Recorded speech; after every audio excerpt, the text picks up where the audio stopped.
We're live. Whoa. Are we live, Dan? All right. I think we are. I hope we I are. hope so too. We've been running so many experiments. I don't know what's live and what's not anymore, but we're going to talk more about that in a moment.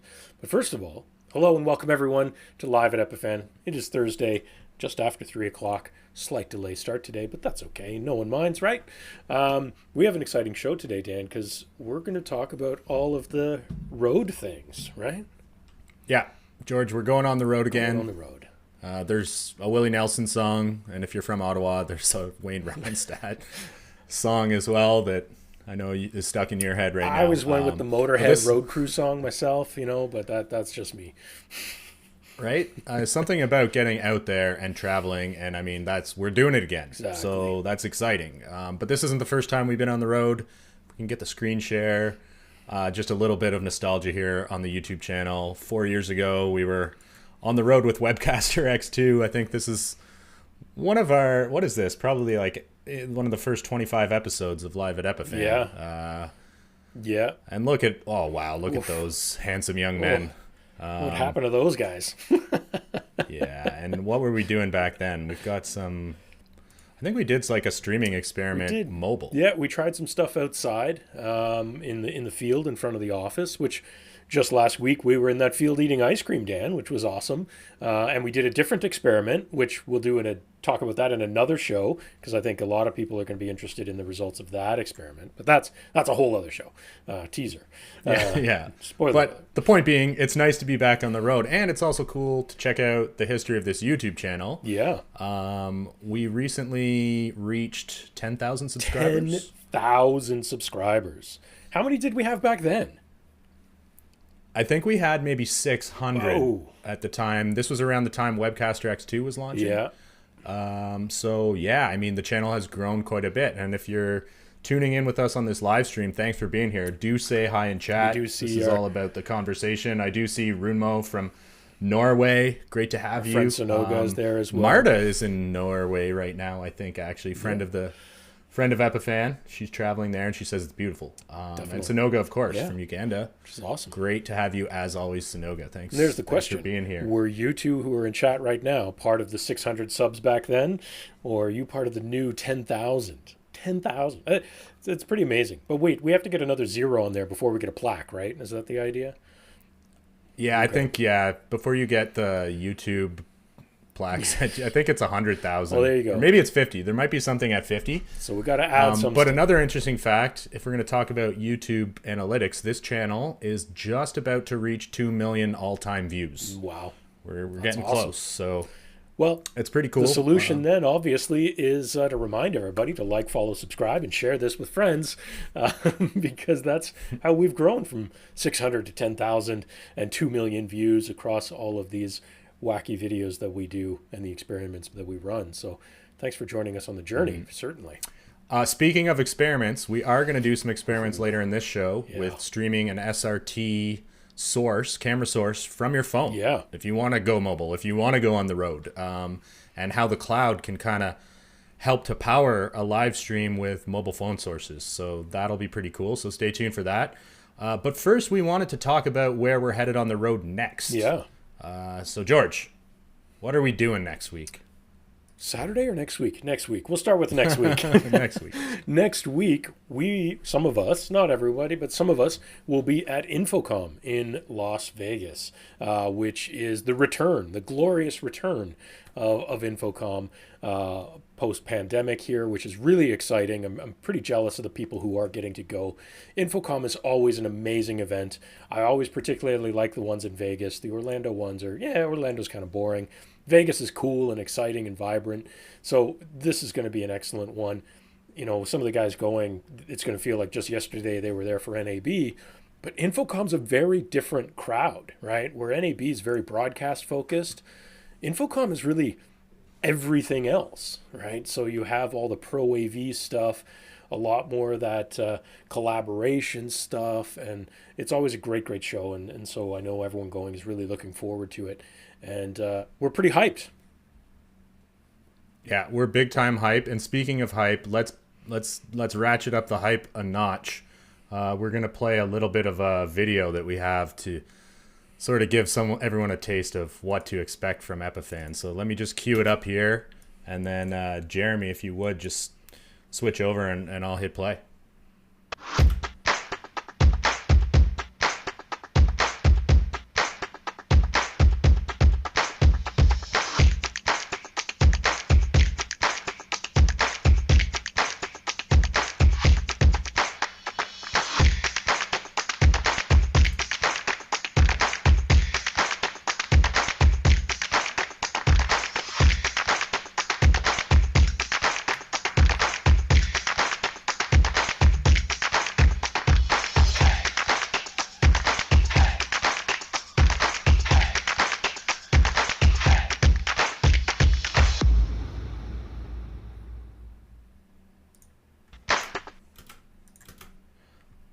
All right. Ooh, that is some hype. So there you have it. That is hype. Some hype.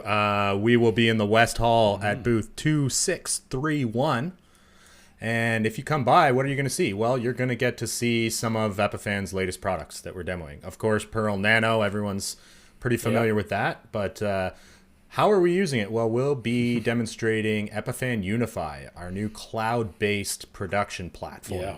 And how you can sort of stream some relatively low bandwidth sources from somewhere like a trade show floor, send them up to the cloud, connect, create, and optimize. Yeah. So that'll be cool.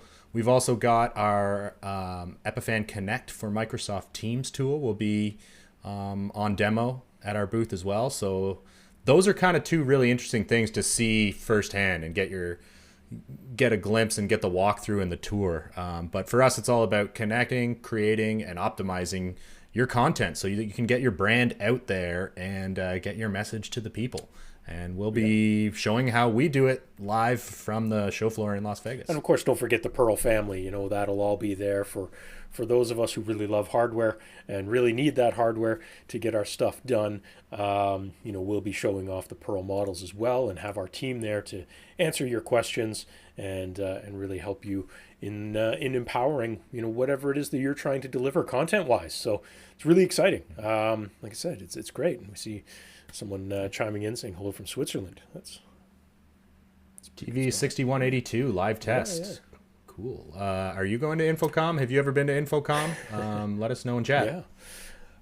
So yeah, that's a great little video. I put a link to it in chat as well. So if people want to check out that video for themselves, you can jump on that link and check it out.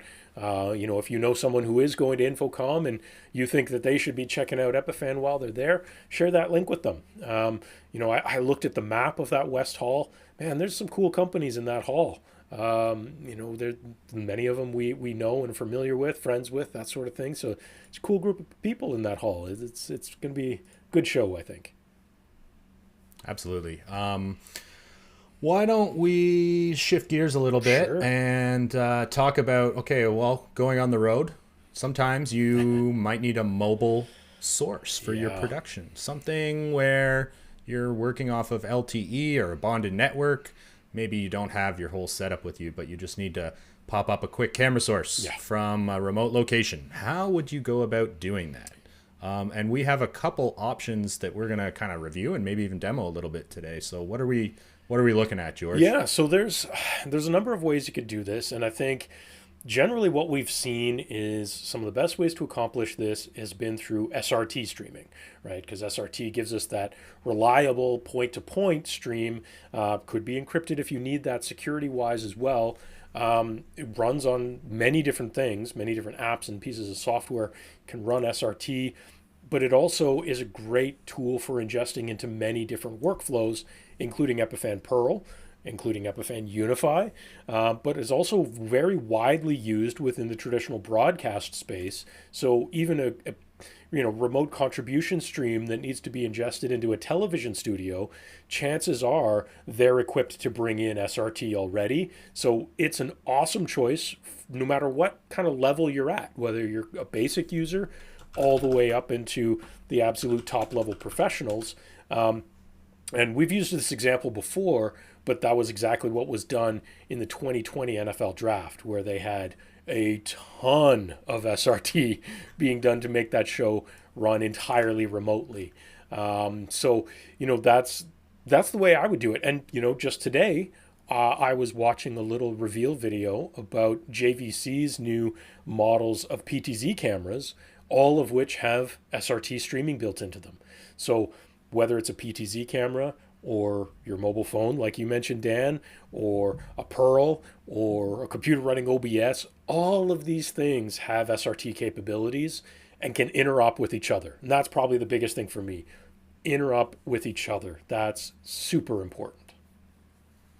Yeah, that's huge. You mentioned the story about the NFL draft. I've got a couple little images here. I think that it says they had over 600 sources. So they just sent out iPhones to each, I guess, draft attendee. Well, they even sent them out to the cheer squads, right? Like they sent just ring lights and phones to cheerleaders who were just in their homes, contributing. Like it can be big, it can be small, it can be anyone, and that's the beauty of it.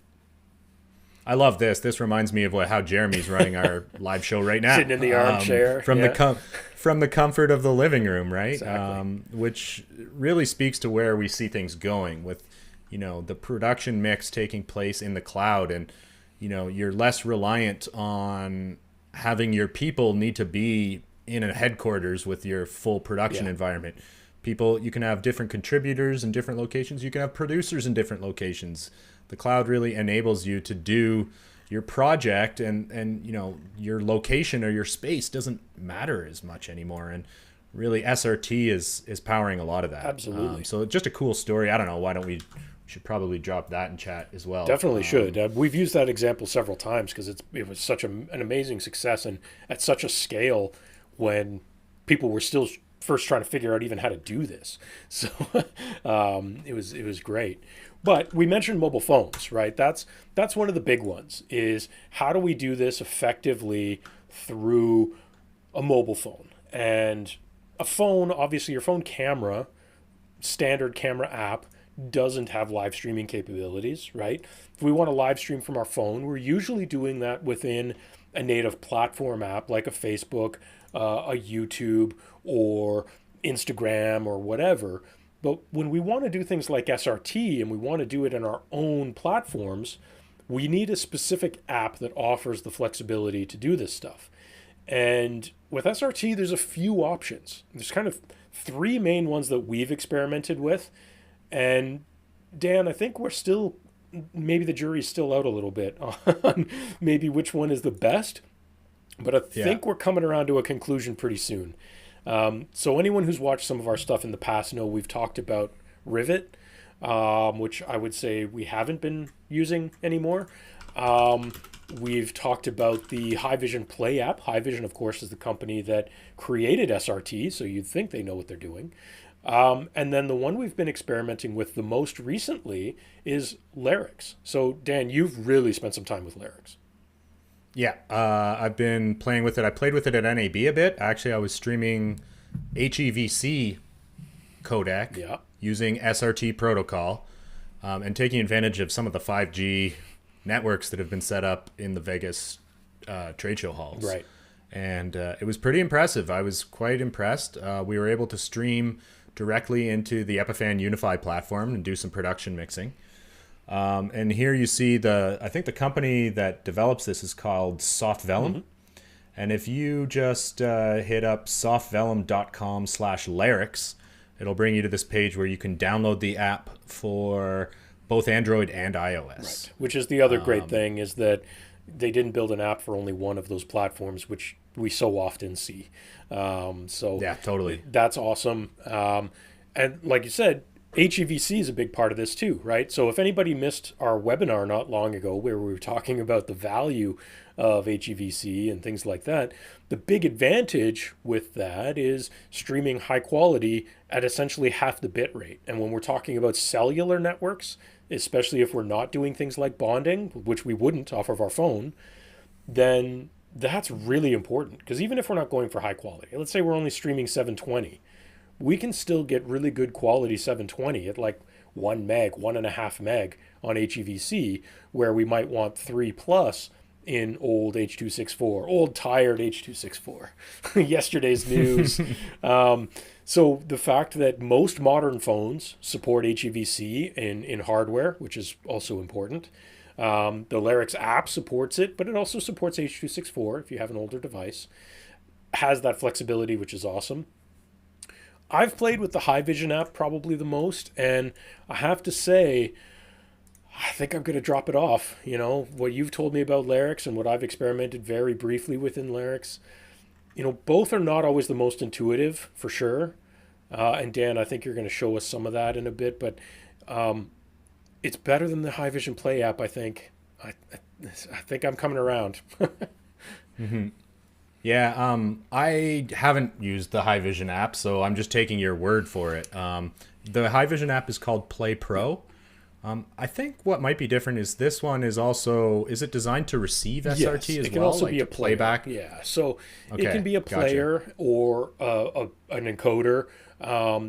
The terminology they use and the menus and the number of clicks you have to go through to get anything going is where it's annoying, right? So there's just layers and layers and layers of menu and terminology that probably doesn't make sense to anybody outside of the normal Haivision ecosystem, which is top-end broadcast users.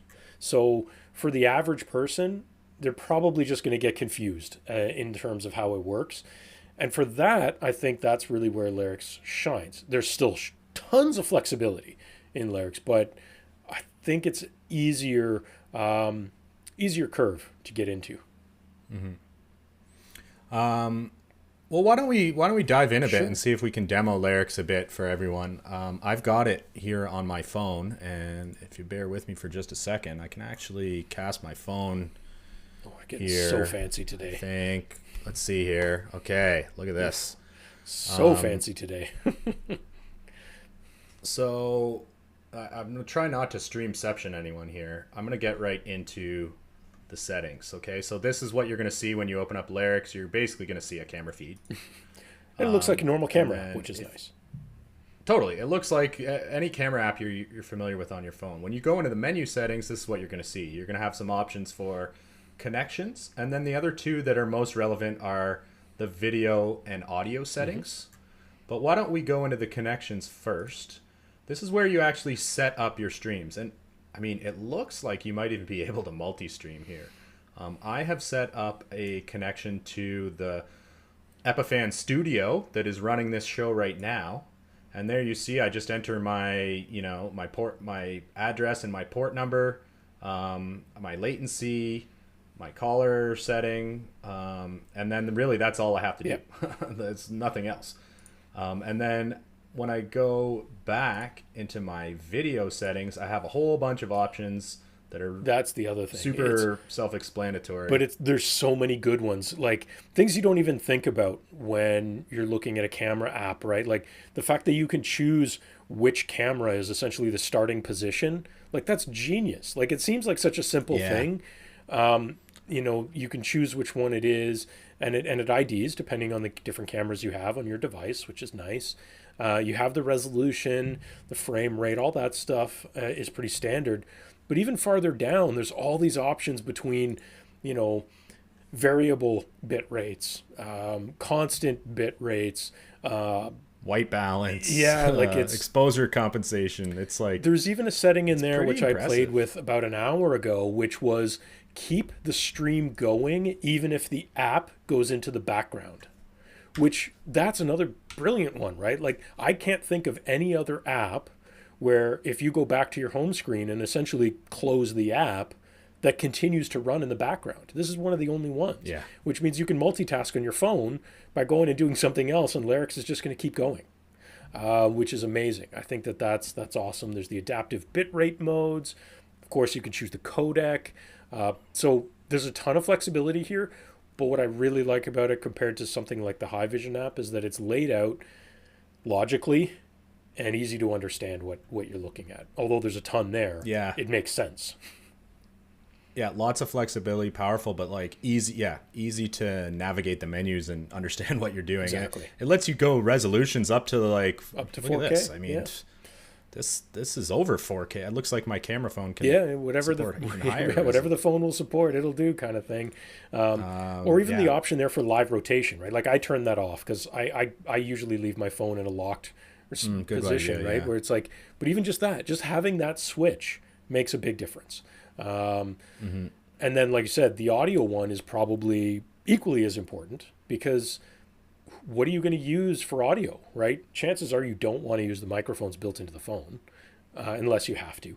But you can choose it. There's even the switch there for prefer Bluetooth, but if there's no Bluetooth, it'll use something else. So there's, again, that simplicity of understanding what it's trying to deliver, and just clear settings, choosing the default audio, and just, once you get it tuned up to what you need it to do, it's just all there, which is awesome. Yeah. I can even choose my, audio sampling rate. I'm really impressed with this app, quite honestly. So do recommend, if you want to play with SRT streaming, here's the easiest way to create a source. And although we haven't played with it, it does have TalkBack built into it as well, which would be an audio producer channel coming back to you. We haven't played with that yet. That's something we're going to experiment with at another time. But it technically is taking advantage of a return SRT feed. So that's something I want to play with at some point. But, again, that's a great piece to have built in if you are maybe a mobile content creator doing a contribution. You need that producer in your ear, telling you what's going on. Yeah, very cool. Why don't we take this a step further, and let's actually let's give this a try and see if we can.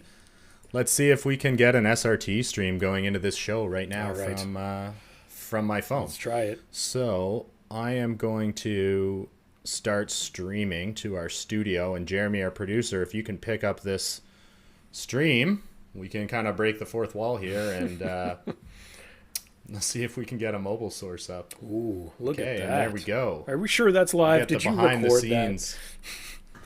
This is happening right here, right now. There's my, you see my Elgato green screen behind me, and this is my sort of setup here. Wow, why don't we show everybody the pièce de résistance? Oh, we're getting a little bit of a little bit of artifacting. A little bit of artifacting. Might have to bring your bit rate down. Yeah, I could maybe try. You know what? Yeah. Let me try changing the settings here and see if I can. Like I said, an HEVC, right? I mean, you can drop this way down, right? We don't need much bandwidth at all. We could take it all. I was playing earlier at like 1.2 meg, and it was running great. So, yeah, depending on, obviously, I think you probably have it in 1080, so you might want to still have it at. I'm gonna try going down. I'll try going down to bitrate 3000. Yeah. And we'll see what we get. Let's try this again. Okay. I'm gonna start. There we go. It looks like we've established an SRT connection to the studio. Yeah, there we go again. And there we go. We're back. And let me just check what Wi-Fi network I'm on here at my house. Yeah, that's the other problem. You have too many networks. Okay, I'm on a good network. Start this again. Here we go. Perfect. Okay. And let's see if we can get this source up, and there it is. Perfect. Love the ultra wide. Perfect. I am going to start moving around here, and let's see if we can keep this connection up. Awesome. Okay, and I believe you may have my audio through the device now.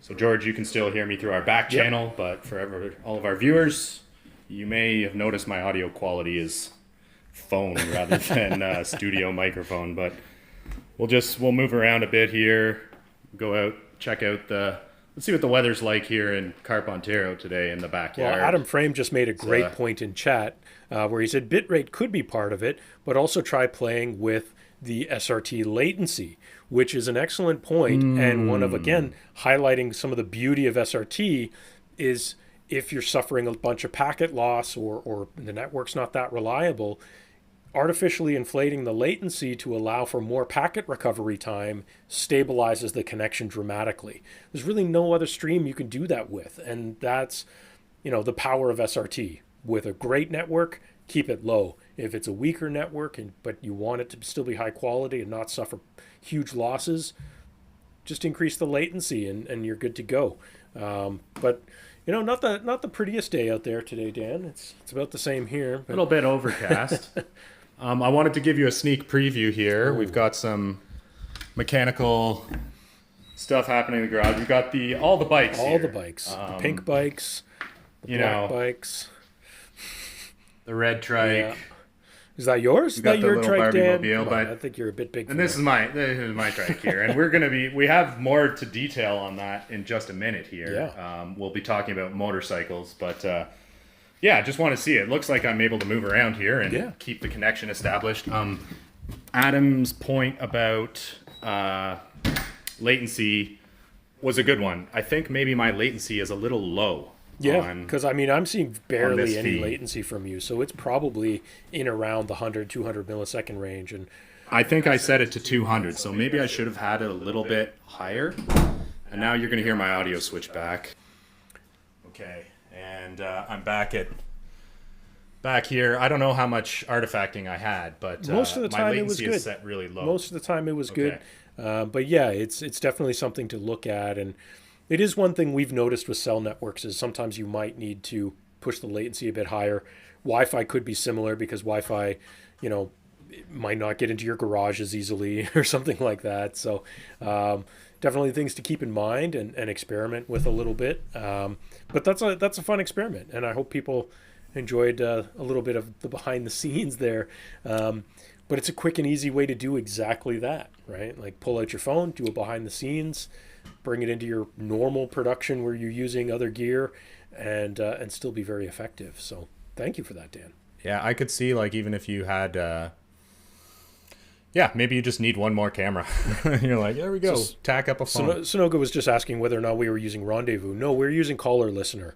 In our experience, if you can use the caller listener relationship, it tends to be a little bit more reliable, especially if you are using an actual cellular network. And so Dan was on Wi-Fi, but if you're using an actual cellular signal, 4G, LTE, 5G, that sort of thing, Rendezvous is a challenge because you need to know the public IPs of each end, and knowing your public IP on a phone over something like LTE is very difficult because most cell carriers do what's sometimes referred to as a double NAT, double network address translation. So even if you do a what's my IP on Google, it's going to give you an IP that's probably not the actual one. There's another layer that you don't see or don't know.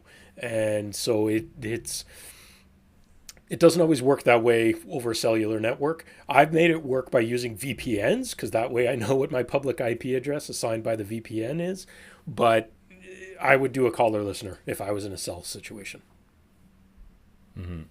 Yeah, I think it's just easier to, if you at least if you're a listener, you know, is a constant location, right? Static IP, that's ideal. Right? Absolutely. But speaking, we were speaking of experiments and motorcycles. Wanted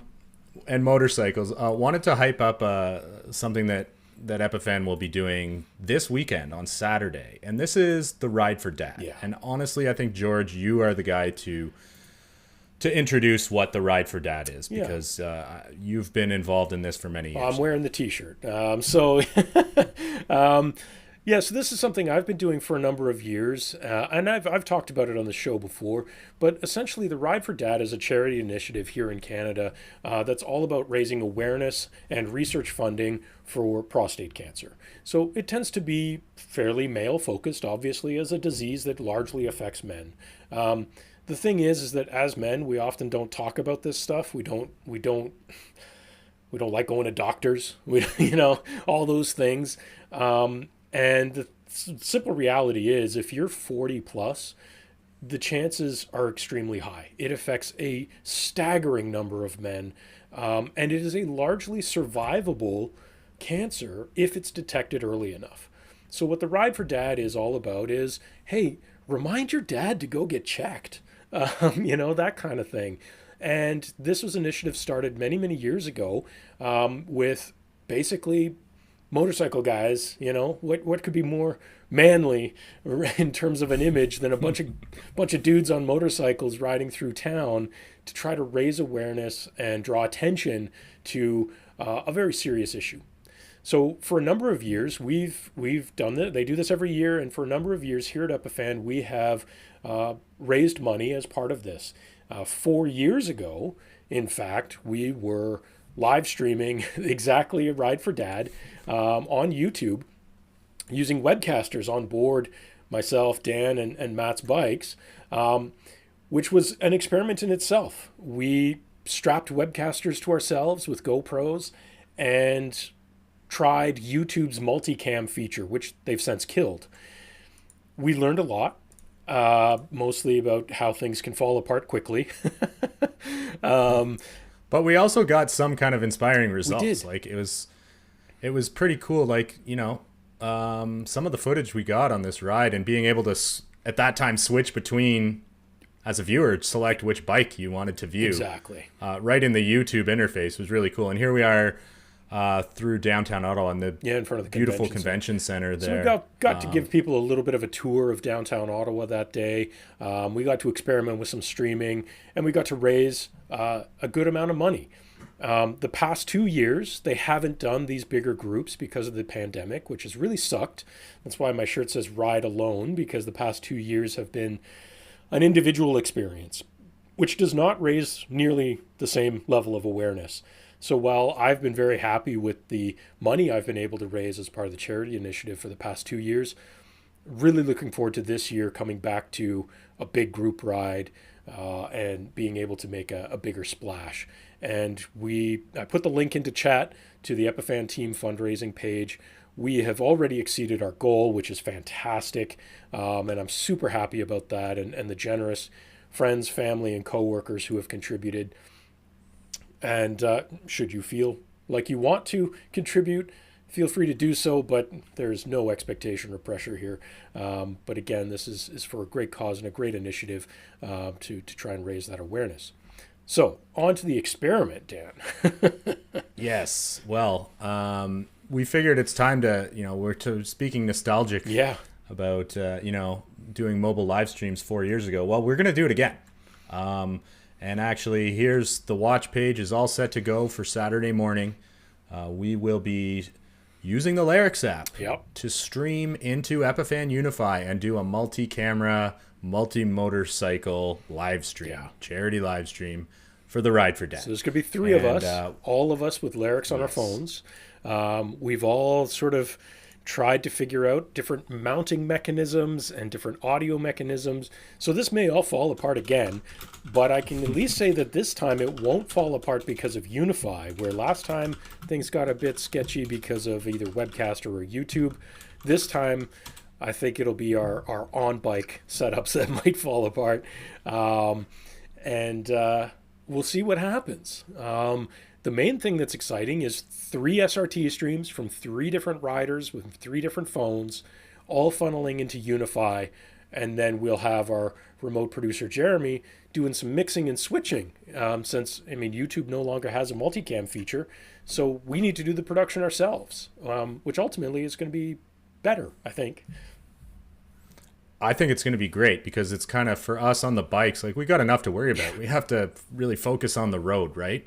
So this will be kind of set it and forget it for us, which will be really, really nice. Yeah. And using HEVC over LTE network means lower bit rate. Yeah, we don't need a ton of bandwidth.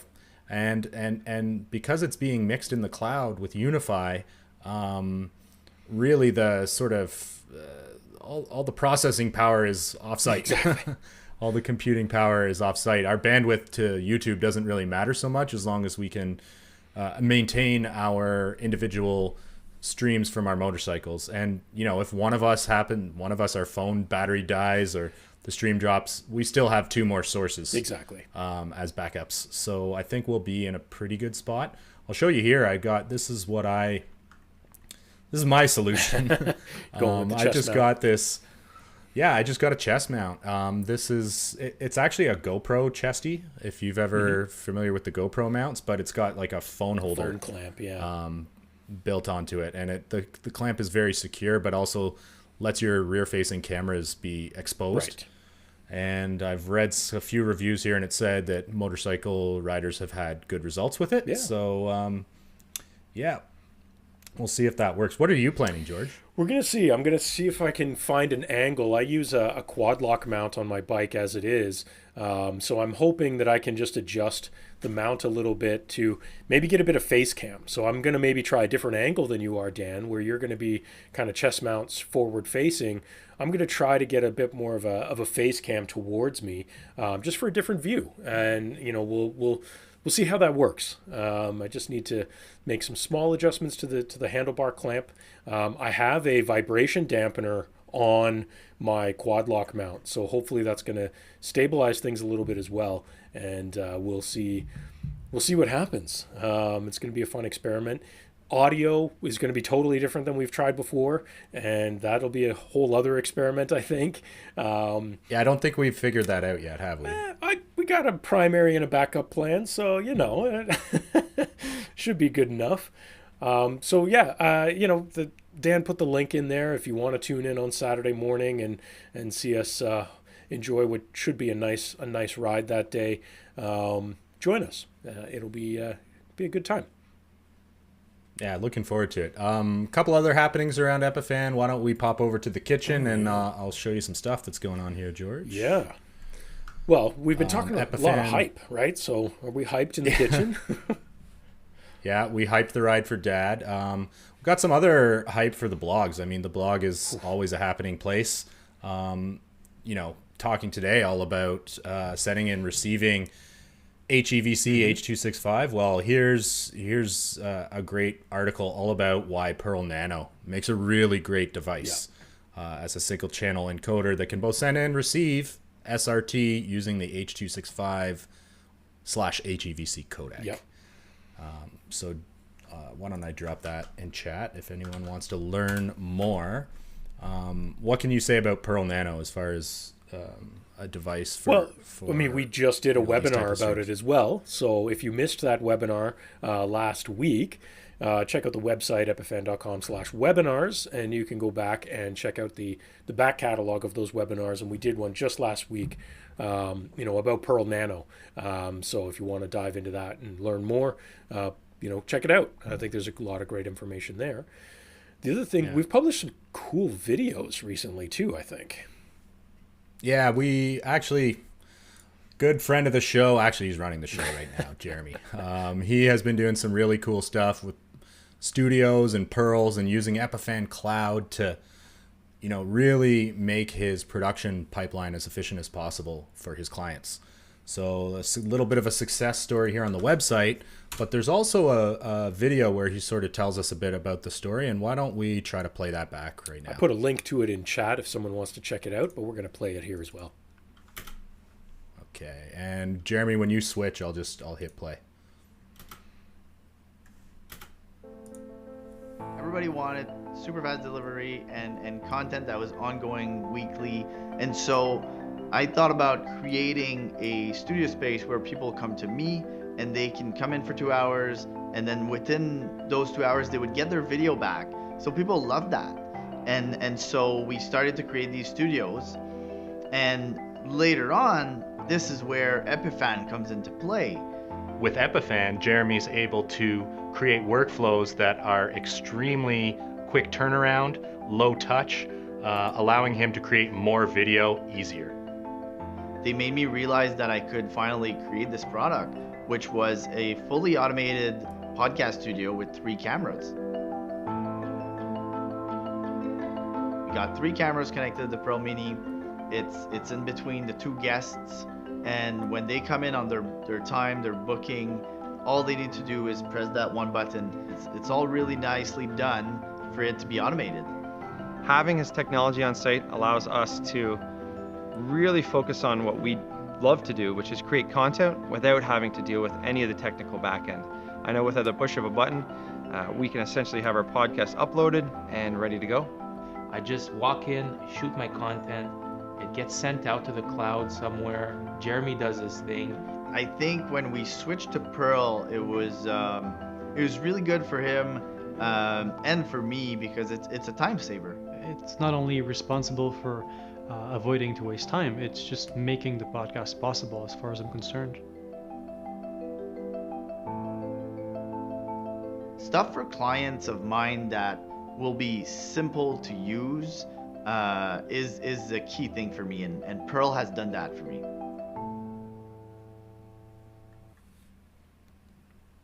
And there you go. Man. That's a great video. There you have That's it. a great video. I've loved watching and following Jeremy's production company there. In terms of all the stuff he puts up, it's amazing. And the sets are great. And obviously the quality of what's coming out of it is great. Because of course he's using a Pearl Mini. But it really, really highlights. I couldn't ask for a better case study and kind of trying to do exactly what we always talk about here at Epiphan, right? That concept of, broadcast without barriers, right? Like that video, that's it in a nutshell, right? So for me, it's the perfect delivery. Yeah, you look at it from the perspective of his clients, and it really couldn't be easier. They walk into their studio, One button. and push one button. Yeah. And their content makes it out to the world. So they're not worried about the technical side of things. It's just intuitive, easy to use, and a seamless, content creation model. And it's really Pearl that makes that possible, coupled with, in Jeremy's case, using Epiphan Cloud to manage all of his studios remotely. Yeah. He doesn't just have one studio. He'll put up a studio in a real estate office or in a co-working space.